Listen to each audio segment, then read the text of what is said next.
Welcome to episode 12 of Literally Speaking All Things AIS, the official podcast of Augusta Independent School District. I'm Tim Littrell, and I'm glad you're joining us today.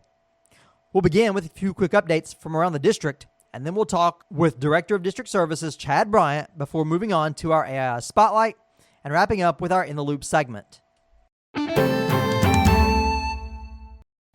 We'll begin with AISD Headlines, a segment to share important district news and celebrate accomplishments.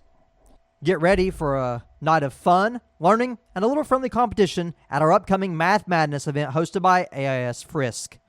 This family math night is designed especially for students in grades 4 through 6 and their families. Join us on March 25th from 5 until 6:30 in the historic Augusta Gymnasium for an evening full of engaging activities and community fun. Our 4th through 6th grade teachers will be set up around the room with interactive hands-on math games that make learning exciting and engaging.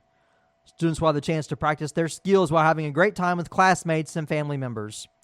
One of the highlights of the night will be Math Bingo, where students can win a variety of great prizes just by putting their math knowledge to the test. Families will also be able to take home helpful math resources to continue practicing math facts outside of school, making it easy to keep the learning going.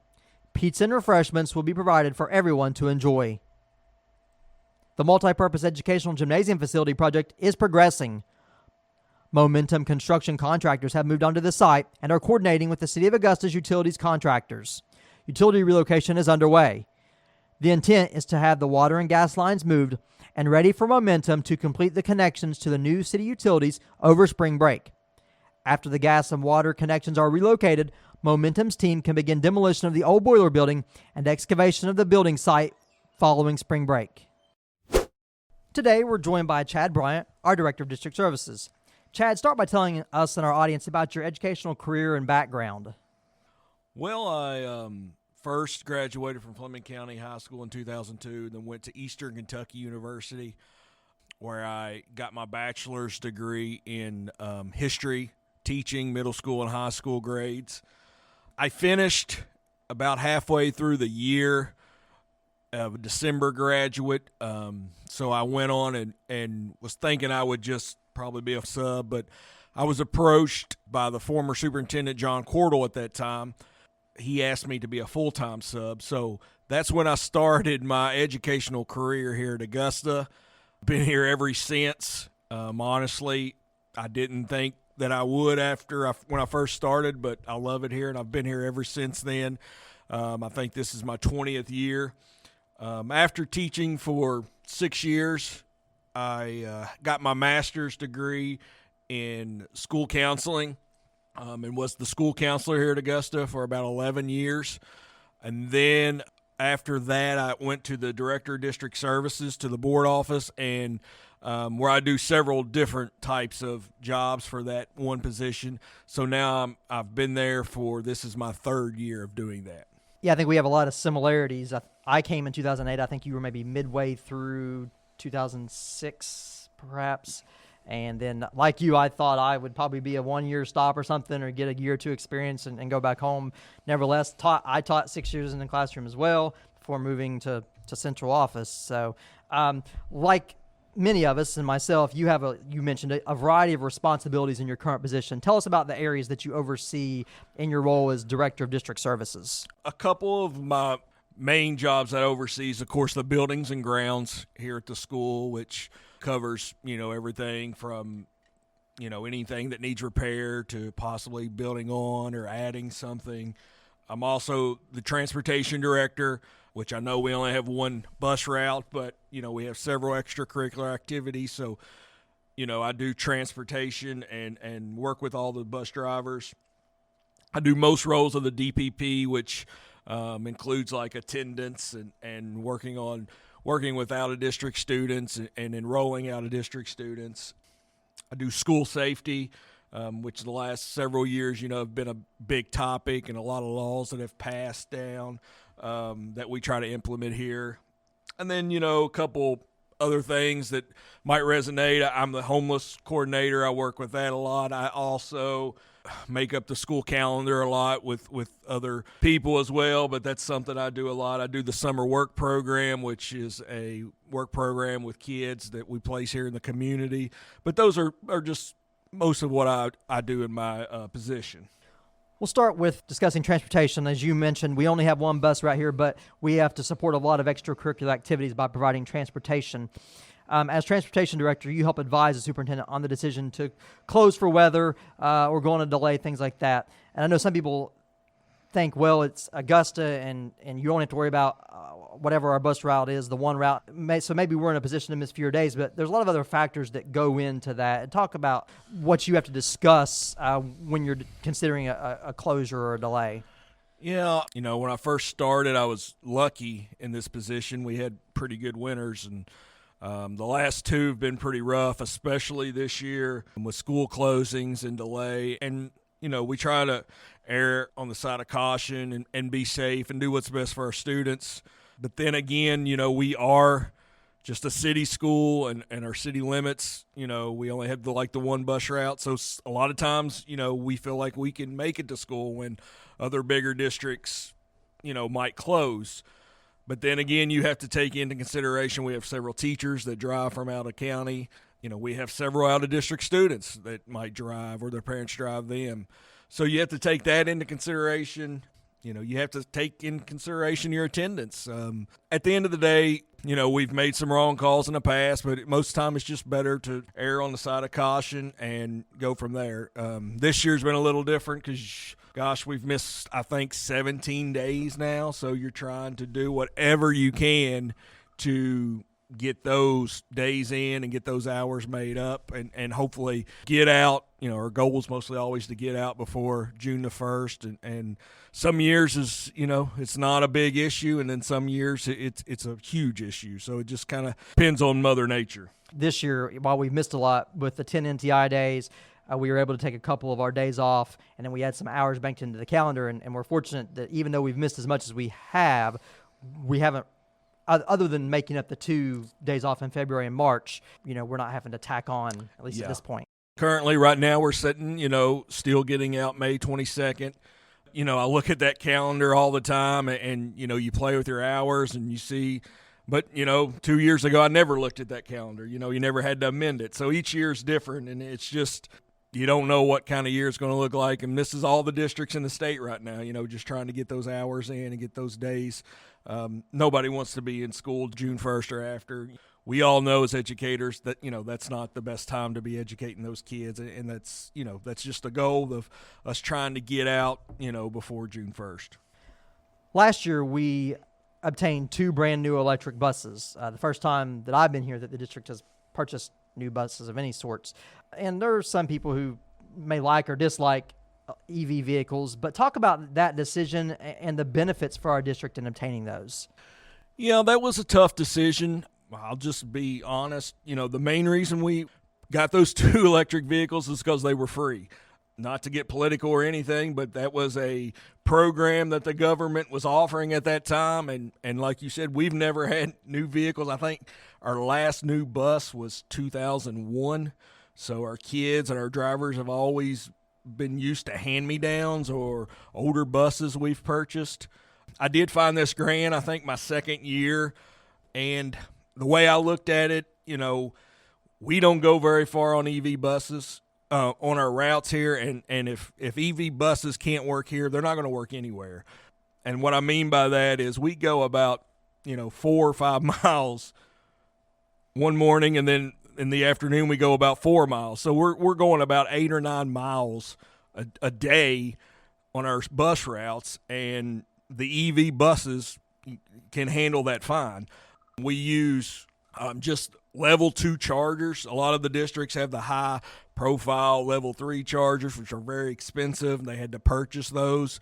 The level 2 chargers, are just, I tell people it's kind of like plugging up your washer or dryer. Time's not an issue for us. We can plug those in overnight and they're ready to go for the next day. One of the downfalls, there's some negatives to it. You can't go as far, but we still use them a lot when we go on extracurriculars to Bracken, Mason, Robertson. We took them to Robertson this year. We've taken them to Northern Kentucky. So there are some negatives to them, but I felt like the positive outweighed those. And at the end of the day, we got 2 free brand new buses that we haven't had in a long time. Yeah, and we still, for the record, do still have a couple of diesel buses that we use for those longer extracurricular trips. And you mentioned financially, ended up being two free buses by the time you did the federal rebate program. And honestly, the district ended up making money off of them because we get, for having new buses, we get additional transportation funds from the state for new buses. So it ends up being a net gain for the district financially. Yeah, we actually get depreciation value off those buses. So we are gaining money. And at the end of the day, we're basically transporting our kids for free, which we've not been able to do. We've put a lot of repairs into our older diesel buses. We've put a lot of miles on those buses for extracurriculars. So the EV buses cuts down on those. Don't get me wrong, I would love to have 2 free diesel buses, but I always tell people they're not giving those away for free at that time. So that's what we got, 2 EV buses, and they've done good, especially with our routes. I've got some drivers that aren't real huge on them, and I got a few drivers that they absolutely love them. So, it's kind of a preference. When you put a diesel bus and an EV bus right next together, you can't hardly even tell the difference. What's one of the biggest challenges for managing transportation for our district? The biggest challenge by far is our extracurricular activities. I tell people all the time, we only have one bus route. However, we have just as many extracurriculars or athletic programs as any school in the state. We have all the athletic programs here, that most schools have. We have clubs that almost all the schools have. So even though we're very small, we still have that same number of extracurricular activities. So it is hard to find the drivers to do those. A lot of times, we have 1 or 2 great drivers that are basically full-time here that can drive our routes, and that's no problem at all. But we might have a baseball team going somewhere, a tennis team going somewhere, and the track team going somewhere on the same night. And that's one of the harder and challenging things that we face as a district, just trying to get those kids, because we want to offer that transportation to all of our kids to make sure they can get to those games or those events or whatever that might be. Kind of alluded to that. We're always looking for individuals who would like to become particularly sub-bus drivers and drive those extracurricular trips. I always phrase it like, well, you're making money, of course, to drive, but you're also getting money in a sense to sit there and watch a sporting event if you want to, once you get there. So if there's people interested in doing so, getting or becoming a sub-bus driver, what's required and what does that process look like? Yeah, we're always looking for bus drivers, especially, part-time bus drivers to do those extracurricular trips. We're fortunate to have a driver trainer here, and hopefully next month we'll actually have another driver trainer. So we have 2 people on our staff that can actually train everyone to drive. It is a process. It's a little bit different. You have to go through the Kentucky Department of Education guidelines with getting your CDL. However, you can do it kind of on your time. We've had some drivers, it's taken as long as a year to get their CDL and their bus driver permit, but we've also had them, get it finished in a couple months. But we're always looking for those, and if anyone's interested, feel free to contact the board office and ask for me. I can give you, the real specifics on that, but that is something we can do here in-house and get you trained and, get you on the road. Moving into facilities and your role as facilities coordinator and buildings and grounds, we're obviously known for one of the things, our historic building here and the care that we give it. How do you approach maintaining our district facilities and our building in particular? Yes, we have a beautiful school building. Anybody that walks in, is just amazed at the historical and the difference. You don't feel like you're in one of the cracker box schools that a lot of us have been into. We have the hardwood floors. We have the plastered walls. We have all the composites. We're very historic. However, that comes with that 100-year-old building. We have a lot of repairs. A lot of things go down, a lot of leaks. And the best thing is you just have to stay on it. You kind of got to prioritize. Can I push that to the summer? Is that something that has to be fixed right now? And a lot of times in the old building, it's something that you have to get repaired. A big thing that I've learned is, you got to build relationships with the people here in the community and even, in the Buffalo Trace area, because those jobs are so hard to find now, whether it's plumbing, electric, or repairing the boiler or whatever. You've got to build some of those relationships. So when I call whoever to come and fix, they can get here quick and fix something. And so, that's one thing I've learned is to try to meet a lot of people that do a lot of those trades, because that's been a big deal about getting stuff fixed in a timely manner. We do have a maintenance person a lot of times that's around, but, they can't fix everything, changing lights and bulbs and maybe fixing a sink leak's different. But when you've got a boiler leak or, you've got plumbing issues, you've got to have those people. And we rely on a lot of people in the community to help us out. And it's been great. And I can't thank the city of Augusta and the Bryant County and just those people that have helped us maintain this beautiful building. The last couple of years, we've been fortunate to have some additional facilities funding that can only be used for facility projects or needs. So we've been able to complete some extra things. Talk about some of the facilities projects that you've initiated in the last year or so. We've done a lot of work and added a lot of things, repaired a lot of things. Right off the top of my head, we painted the old building. It was plastered, and that was something that hadn't been done in years. We did paint that over Christmas break. We've done some tuck pointing to our brick, our exterior area. We got a new boiler a couple years ago, built a boiler building. That was something. Our old boilers were about 30 years old, and, we needed a new one. We've repaired several HVACs, especially the gym HVAC, which is, if you can remember, last year's graduation, we didn't have air, and luckily it was a pretty cool evening, but we went without air in the gym there for a while. But we got those. We got a new HVAC system for our gym. We put a new HVAC system on the band. We put a new one in the computer lab and the library. So we've done a lot of upgrades there to our heating and cooling system. We've done a lot of small projects as well, replaced carpet in several rooms. We've had a lot of carpet that was from 1990s to the early 2000s that was pretty raggedy. Even we've replaced a lot of that. We built a new parking lot for our buses, was another thing. We put in bells and PA system. So, and then a lot of just small things, we've painted a lot of areas. We've put new signs up, new signage, different things like that, new borders on the walls and several things like that just inside of the building to make it more welcoming. You also serve as our Safe Schools coordinator, and this next question sort of combines that role with facilities. In the era that we are now, school security is obviously a top priority. How do you harden or strengthen a building's security, but without making it feel like it's a fortress or a prison for students? That's a great question, and it's hard. I'll be the first to admit school safety's become a huge issue in the last several years, and, nothing's more important than the safety of our students. The approach I've taken is just building relationships and talking not only to parents in the community, but also talking to our students.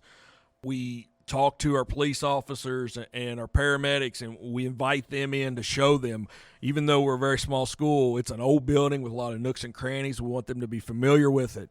I talk to the students each year, which I think's been a blessing, is because they mostly find out stuff way before we do with social media and texting and stuff like that. So if there is a threat or something, to let us know. So you try to build those relationships where students aren't afraid to come to you and, say something, that might be a threat or something. We all know each other in this small town, but we still, we have to ask for ID. We have to have you sign in. We just can't let anybody in the building. That's all changed so much in the last several years. So my secretary here in the building, we've talked to her about trying to build those relationships and just let people know we do it for the students and we do it for their school safety. And we expect everybody to do it no matter who it is, no matter how many times you're in the building or out of the building. But, that's just something that we have to do, and we still don't want to, make the building like a jail or anything like that. We still want to make it inviting, and it's a big part of our community still, so we always want people and welcome people in and out. Yeah, you sort of touched on it, but I feel like procedures is a big thing that we've always focused on. So, for example, having the visitor management system where people sign in and out, having teachers ensure that their doors are consistently locked, having certain doors that students enter and exit. Those procedures are ways that we've tried to also strengthen security without trying to make it feel so locked down. Yeah, we have so many procedures on ways students enter the building, the way they exit the building, the way they go to recess, the way teachers enter the building. And we do a drill every month at least, fire drills, tornado drills. You just try to get that where students understand that and know exactly what to do, and teachers as well. But, there's tons and tons of procedures. And we also try to take the teachers' feedback and see what they think and what they know, what they think would be the best way of doing this. They're with the kids a lot. They know the building. That's just something that's ever growing and ever changing.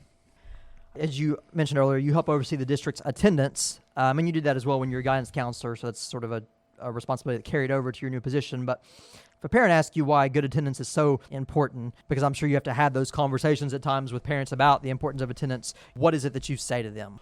Well, I won't bore you with research, but anybody can do a short Google and see why attendance is important, and you'll see all kinds of statistics, more successful in life, better chance of being a millionaire, and all this stuff. But the main thing is this school is our attendance since COVID it's changed a lot. Before COVID, we didn't have an issue as much as I thought, but now since COVID has happened, attendance has been a thing where each year it seems to get a little bit better, but we've never got it back on track. I try to explain to parents, showing up is so important, and that's just my own opinion and my own belief, but, just showing up, and whether it's at a job or whether it's at school or what it's for, is so important.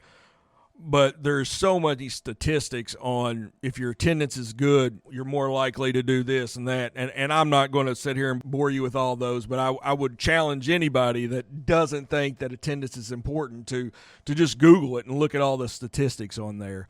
Basically, it is so important to have your kid not only here for their education, but it's so important to, teach your kid to get up in the mornings, to socialize with other people, you learn so much in school that you don't even realize.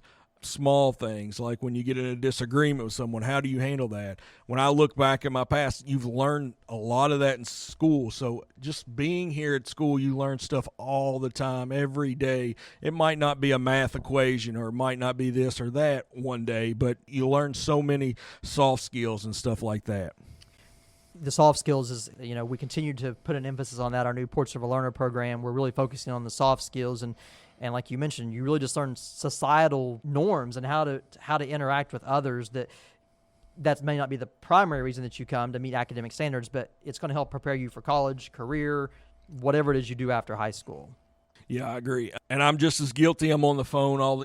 We all have the cell phones. We're so used to technology now, but it's still just as important to have that face-to-face interaction, whether you're a student or adult or anything. It's just so important. And that's, one of my big things, get kids here to school get into a routine, because that's what's going to happen for the rest of their life. Getting up, getting to work, getting home, that's just part of life. Lastly, you help oversee the Summer Youth Employment Program. I feel like that has sort of been a passion of yours. What are the benefits of having a program like that, not just for the school, but when I talked to Ms. McCain a couple months ago about this grant, we talked about it really was a benefit to the community and even Bryant County as a whole. Yeah, our youth employment program, we've done it, I'm not even for sure, but we've had it for 7 or 8 years. It's been great for our students, our community. It's just a win-win situation. Basically, we take kids that are graduating and also take students that you might not have a job at the time or not in school over the summer, and we place them in the community and we let them, work up to 30 hours a week. They get paid for their employment. And not only do we take kids here in Augusta, we take kids all over Bryant County. We've taken kids that went to Mason County schools that lived in Bryant County. We take kids that go to Bryant County schools, and majority are Augusta independent students, but it's been a great program. There's so many success stories that we have placed students in certain areas. Just off the top of my head, we placed one student down here at Miller Lumber, I think the year he graduated high school, and I just seen him this week driving a forklift. He's still employed with them, and that's been 6-7 years ago.